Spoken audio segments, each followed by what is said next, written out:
everyone. Today I wanted to talk about the fact that that sense of safety to be who we are that all of us seek is something that I think about a lot. Obviously, I had created a course called Safe to Be Me, and yesterday during our first session, I asked the question, what does it mean for each of you, to what does it mean to be safe to be me?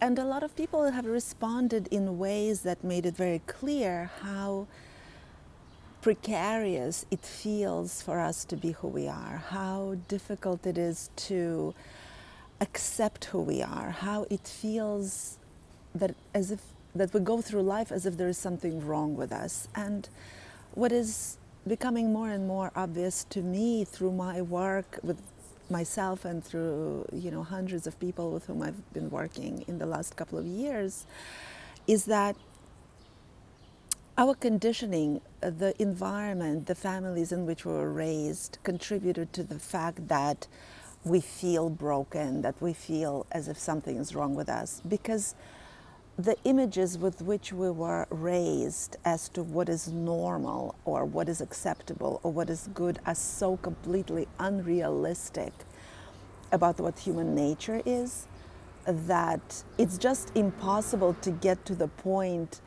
having been raised once again in the environment in which we live, it's impossible to get to the point where we actually love who we are.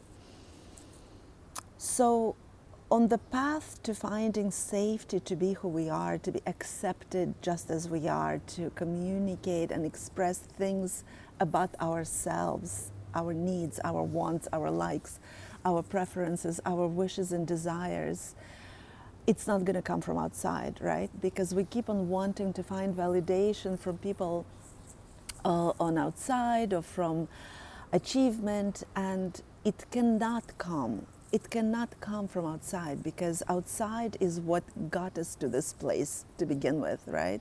It's the outside, it's the other people, it's the conditioning, it's the structure of our society that actually got us to this point of complete disconnect from what reality is, from what truth is, and from what is human nature, and how widely diverse it is. And not only human nature, right? Nature in itself, how much diversity there is, how much variety there is in nature.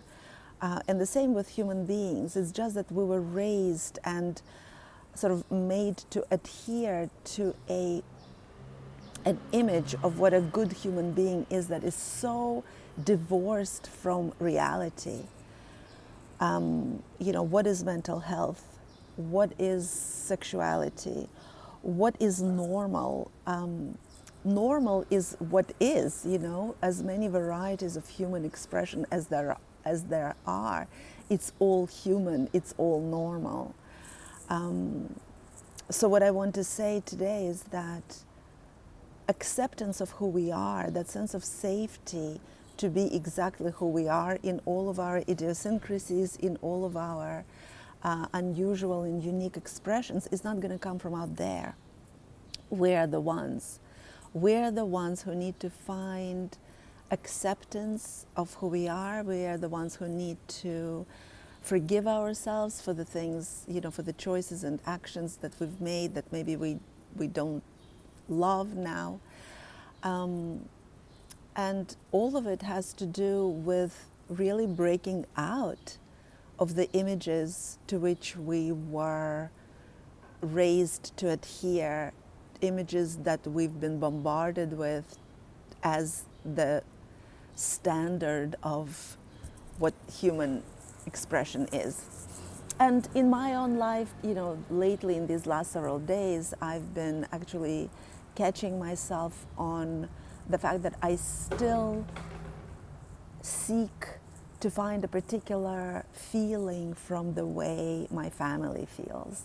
I still so want some kind of perfection from the way it feels to be a family with my children, with my husband, and keep on catching myself that when it doesn't feel like that perfect, conditioned idea of what a family is, it just doesn't feel good. And I start blaming myself for having failed somehow.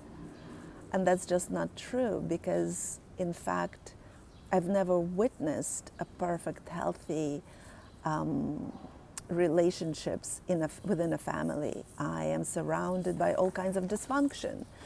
And not to blame anyone in particular for that, it's just what I find interesting is that we don't really have a model, a viable model of what a healthy family is, what a healthy relationship is, yet all of us are striving toward that something, that it has to be somehow different, that what I have, for example, in my case, that what I have is somehow not good enough, that it should have been different, that it should look differently, that it should all feel differently, that we all should be somehow different than what we are. And I keep on catching myself that ideal image of what a perfect family is, it doesn't exist. I don't even know exactly where it comes from, but I think it comes from possibly advertisement or some kind of idealized images, because in reality it's just not possible. In reality it doesn't exist, because human beings are not perfect, and all of us are wounded one way or the other, and our relationships are just us trying to make sense of it all and trying to figure out who we are. So how can we divorce ourselves from these images of perfection, which are not true, and stop judging ourselves against this impossible standard, so that we can stop feeling like failures and start living in the present moment, not focusing on what we think is not going well, but rather focusing on what is already wonderful. And sometimes maybe it's not grandiose things, sometimes maybe it's little things. But to focus, when we start focusing on how much we already do have, accepting that life is black, white, and gray, and everything in between, and that there isn't a standard, there isn't a one-size-fits-all formula that we all are trying to strive for, and just trying to make the best of what life already is to each one of us, and feeling safe in that imperfect humanness that we all are. Just wanted to share with you today that we're already safe to be who we are. What prevents us is that unrealistic image of what it should be, of what life should be, or what we should be. And that just doesn't exist. It's an illusion. We already are, and life already is.